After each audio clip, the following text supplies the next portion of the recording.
How, as a child, did you view being deaf? What was your perspective about yourself or the people you saw around you?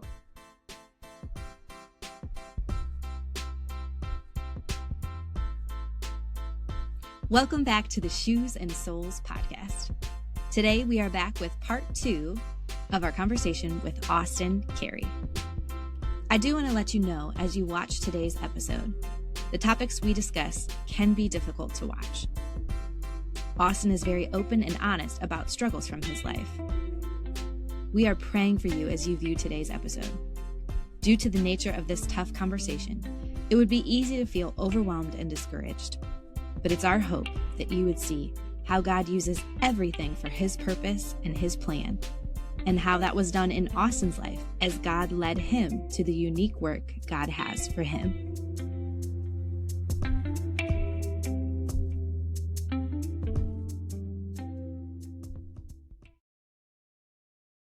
Yeah, I was curious. I was obviously around a lot of hearing people, hearing friends, teammates in sports, and I was always wondering, like, where are the deaf? And kind of looking for those people that looked like me, that were like me. And I thought, okay, well, I can't hear. So who is like me? And Mom noticed that. She started looking for families and people that had deaf kids. And so we started meeting other deaf kids, not all at the same time, but we'd, meet somebody on a weekend, go hang out, meet different families.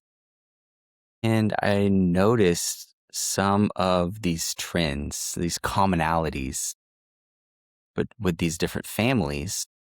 And there was especially one we met as my friend is Jackson Brown. He was deaf. And he was a little different, but it seemed like everybody else was the same. And I was like, okay, this is interesting. I was curious as to why. I recognized this negative mindset. They were fun to be around, but when something hard happened, they would become dysregulated, want to give up. And I wanted to be, I was a little bit more chill. I wanted to be part of the games. I wanted to be with kids playing, and they were like, oh, this is too hard. I don't want to do this. And with my siblings, of course, by nature, I'm naturally competitive. I wanted to win. And so I saw that this was, what do I do now? We're on our own. We're playing individual. There's no team, so we're not playing against each other. And I felt like, is this what it means to be deaf? Is this what it looks like? Is this how other people see deaf people? Kind of like, not really motivated, not really. I didn't really have many good experiences with other deaf kids. Honestly, I was a kid, but I just didn't have a really great perspective. And so I realized that I had two choices at that time.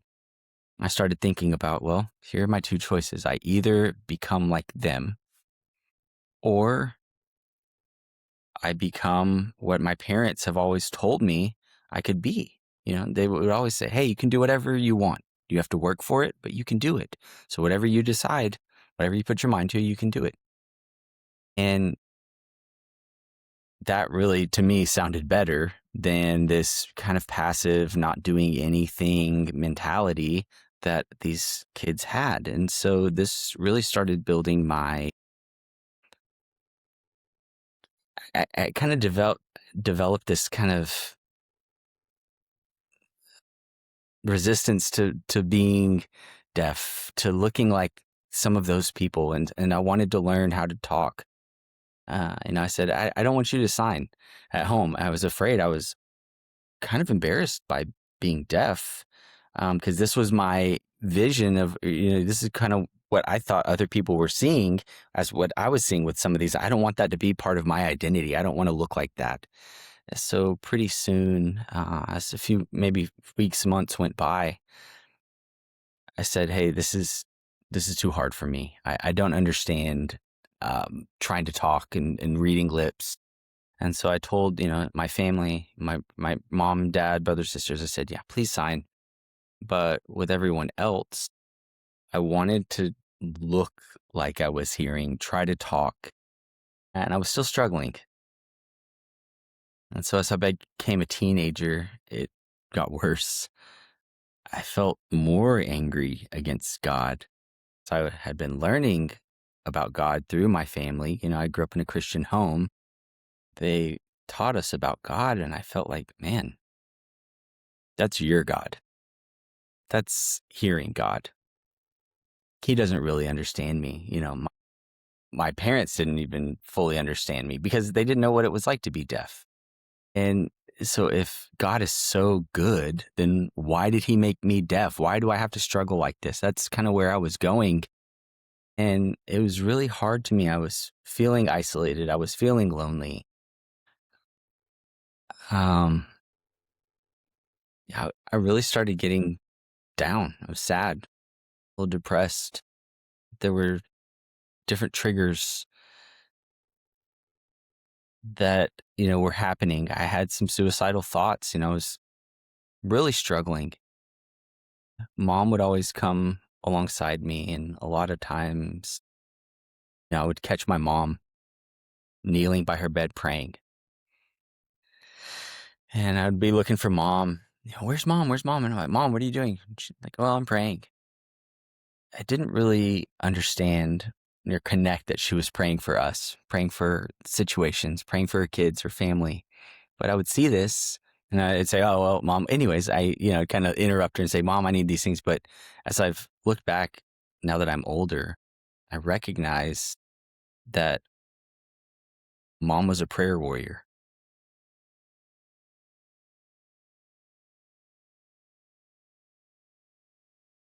And so as I got older, I started becoming more angry, bitter, really resentful, holding a lot of things in. And when I turned 16 is when I finally kind of accepted that I was deaf. And how this happened is I went to a Christian conference with some of my Christian friends. Just kind of like, oh, let's get away. Let's go do this thing. And the person speaking said, hey, you can't really have a relationship with God if something's holding you back, if you're holding on to something, you can't really have a relationship with God. And, as Christians, we're supposed to have a relationship with God, but he said you can't. If you're holding something back, you can't hold on to both things. And I knew in that moment what that was for me. I was holding on to my anger, my bitterness, my identity of who I was trying to be. And I, I was really thinking about this. My heart was touched. This was really hard, and again, there was no interpreter at this conference. So my brother, sister, sometimes some of my friends would kind of help interpret, sign a little bit for me. And I was looking at my friends and I knew what I needed to do. I knew I needed to change something, let go of something. And I was thinking about what am I going to lose if I say I'm deaf? Are my friends going to go away? They had all learned to communicate with me using some sign, and I felt like something was just pushing me to go up front. There was a cross that people could come up to and write what they were holding back and then nail that to the cross.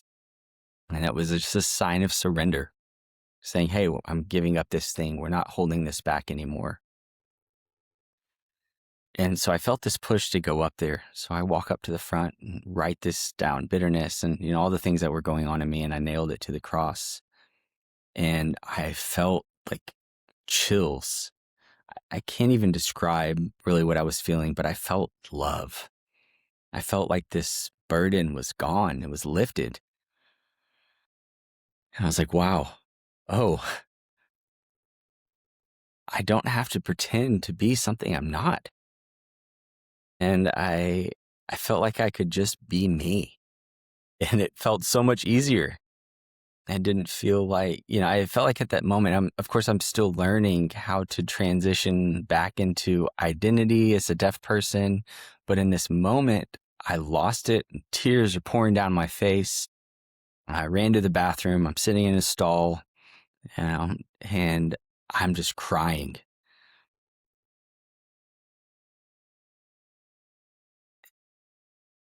And then in that moment, I made a promise to God. I said, okay, God, whatever you tell me to do, I'm going to do it.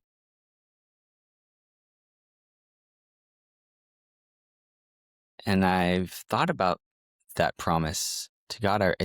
I've tried, I know I failed many times, several times in that promise, but, for those times that I did listen to him, his stories, his presence is powerful. That's a powerful moment, that step of obedience that I chose to take, and as I kind of changed into my identity of, being deaf, like this was one of those key moments for me.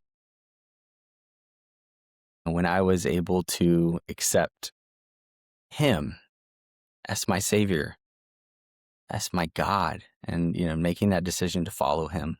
Wow. That story is so, even in the conversation we had just about the struggles and the hardship, as a parent, we don't want our kids to go through those struggles. And it's almost as if, meaning 100% this is the case, that God placed those hard things in your life to allow you to feel that bitterness and that anger and that angst against God, to show you that you had to be 100% in. You had to be all in. And we can't, I mean, we could play, if things were easy for you, would you have gotten to that point? God is in charge of all of those things. He brings everyone to himself. But it sounds like he specifically allowed, I like to say, God, anything that comes to us sifted through God's hands to get to us. He allowed those struggles and the hardship, the unique context that you were in, to all be a place, and probably the prayers of your mom, to all work together to bring you to that place of full surrender. And then for you to be set on mission for God, for what he has for you. It's so encouraging that nothing is wasted, that, he's orchestrated all of that for his purpose in your life. Yeah. I remember mom said, she tried different approaches thinking that they would work, and not all of them did. So then, we'd have to go back almost to square one, it felt like, and okay, let's try something else.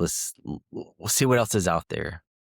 And I didn't, the cochlear was one approach, and she said, well, do you want this or not? The doctor said it would be better if I was younger, to have a cochlear, because something with memory and hearing and all that. And so I was about 11. Well, let's see, when I was 10 was when I learned about a cochlear implant, and they asked me if I wanted it. And at the time I was like, yeah, I wanted to look hearing, right? So they said, well, let's wait a year, make sure that you really want to do this, you don't change your mind. And so at a year later, I really wanted a cochlear still. So even though I have the cochlear, I still was struggling. And I did have an idea, oh, thought maybe that this would make me hearing. And it didn't. I still struggled. I could hear sound,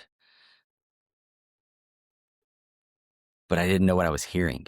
I didn't know what sound sounded like, right? So hearing voices, hearing noise, it was muffled. I couldn't understand it clearly. I knew somebody was talking. I didn't understand what they were saying. So it did help me become aware of, if something was happening, if something's going on, I could, know where to look and some of those things. Yeah. Yeah. So I would love to know, kind of now. So that point happened when you were 16, where you really surrendered to God. Again, none of us perfectly walking Hmm. in that, but that's the goal. what does life look like for you now? What does walking in the calling as a deaf man look like for you now? Not trying to be somebody else, not trying to pass as hearing, but what does that look like for you? What role does God have for you in His body?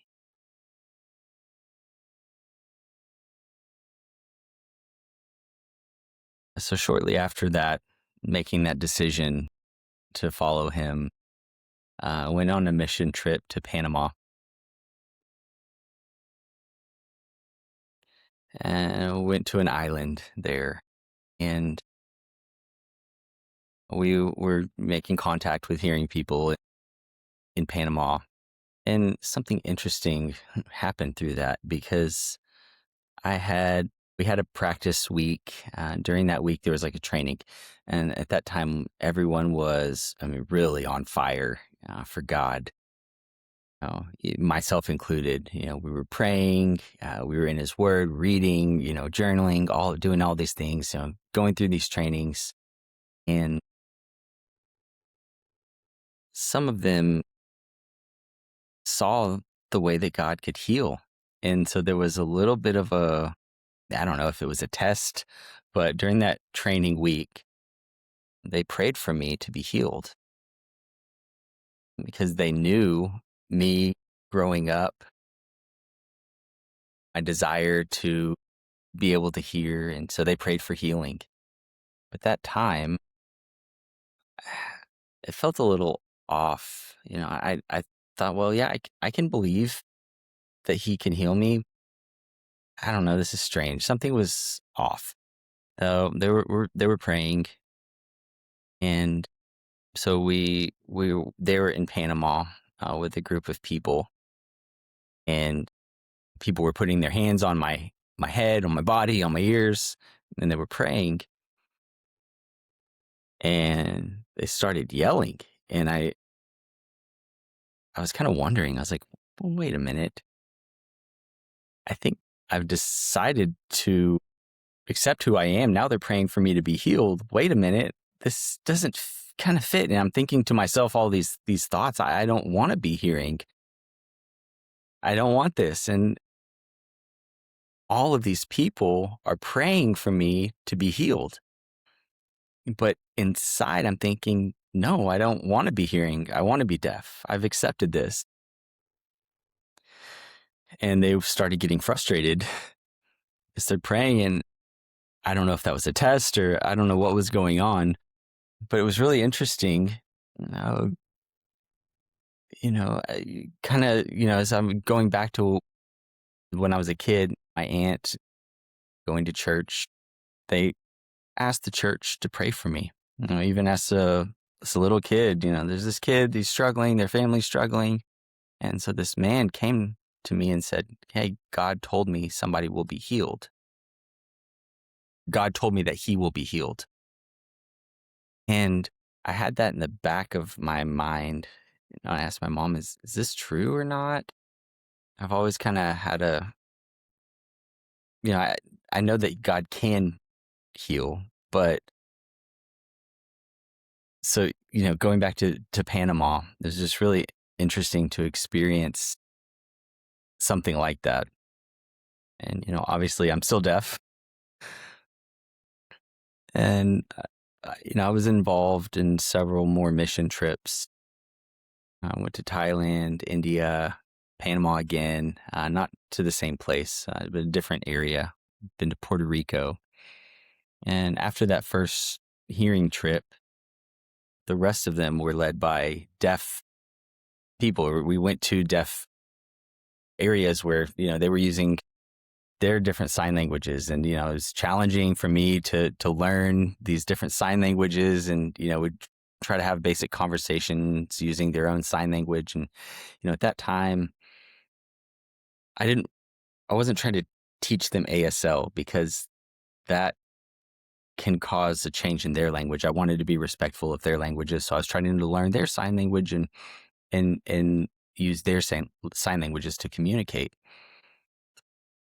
And so witnessing some people being baptized while we were there, seeing these wonderful stories take place, seeing his story. So cool. So uniquely going on mission trips because you were deaf and that role that God had for you to reach out to other deaf people in other countries. That, yeah, I mean, even going back to God could have healed you. We believe that he could have made you able to hear, but he had a unique calling for your life because you're deaf. I even think about an opportunity when you were out in Oklahoma filming and my sons got to meet you and hear about elephants in Thailand and different things, and thinking about how because you're deaf and because you obeyed God following him on mission trips and the different things that you were involved, you're inspiring the next generation, possibly, through this podcast too, to say, who's to say the next generation is going, oh, hey, we can go on a missions trip for deaf people. There's deaf people all around the world who we Hmm. uniquely are equipped to reach out to. And I think that alone, I guess it's my kids, but that alone is enough to go, wow, how cool of God to all that was done in your missions trip and in your life and in your friends' lives who you went with there. But then even just knowing about that. Before hearing that from you, a few years ago, I had no idea even the thought of that. And it's been a conversation we've had of, there's deaf people here in America who don't know Jesus, and there's deaf people around the world who don't know Jesus, and how God has made that's a conversation too I have with hearing friends of how deaf people are so good at communicating with people who use other languages, whether it's other sign languages or other spoken languages. They have an innate ability to see and to gesture and to make themselves understood. And it's something that we can't even come close to as hearing people. So very cool. Yeah, it's interesting. We've had some hearing members on our team, um, that had learned ASL at a good level, I think like ASL 4. So they'd finished that and they were having a hard time disconnecting from ASL and seeing some similar signs in ASL and their language. They thought that it meant the same thing, but it didn't. And yeah, like you said, this just innate ability as a deaf person to be able to understand, to gesture, to kind of let go of one language, American Sign Language, and then just communicate in their language. And, you know, kind of before, after, realizing what they're saying, figuring it out, and being able to fill in the blanks as well. And so, all of the experiences that we've had through our whole life, trying to lip read, trying to understand, we're able to fill in a lot of blanks. And so I think that's really helped us develop those skills to be able to say, oh, okay, when we're using sign language in another language, to be able to fill in some of those blanks. And so being able to communicate, after about 2 or 3 days, it was it was fine. But this a lot of these hearing people were struggling. It was like day one over and over and over again. So yeah, I get it. It is so true. Yeah, and that's how the body of Christ is supposed to work. We're all not an elbow, we're all not a knee or a toe or a thigh. We all have different skills and abilities, and that's beauty of, how God made us all so different. Okay, so final question. What advice would you give to hearing parents who are um, viewing this podcast for how do we help encourage our children who are deaf, who maybe are struggling with being deaf or not sure how that works in Christian community or how that works with the hardships they're facing? What can we do as parents to walk through that with them, encouraging them that God made them deaf for his purpose? What advice would you give?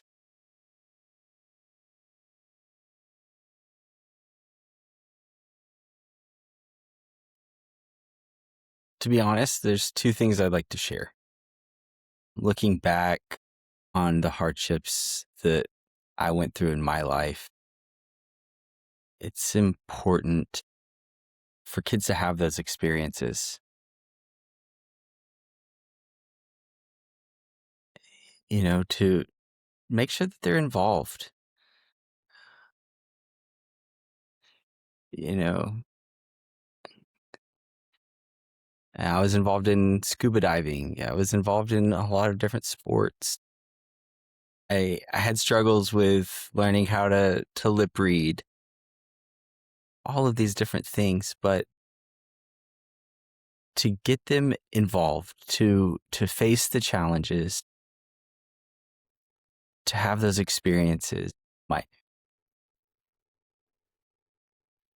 Some parents don't want their kids to go out and get hurt or to take those risks, but to just encourage them to do it. It's going to be hard, but kids need that push sometimes. And so just don't be afraid to try. And the second thing, I think at home, just making sure that the kids know that they're valued, to spend time with them, talking, at whatever level they're at, to make sure that they know that they're supported. And maybe just to add one more thing, prayer, and not to forget to pray. Austin, thank you so much for your time and your vulnerability and your willingness to share your perspective and your insights. I think there are so many things we could take from your story and apply to our lives. Again, not because our children are exactly like you and experiencing the same things, but there are a lot of elements there that are so beneficial for us to think through and see. And I think the resounding theme also is we have to be close to God as parents, as deaf individuals, as hearing people, as whatever it is. We have to be close to God because he's allowing us to go through tough things for his purpose and his plan. And so that key of prayer, of walking with him, holding his hand as we try to lead our kids to know who he is and trusting that he is good and he will use all of that for his purpose.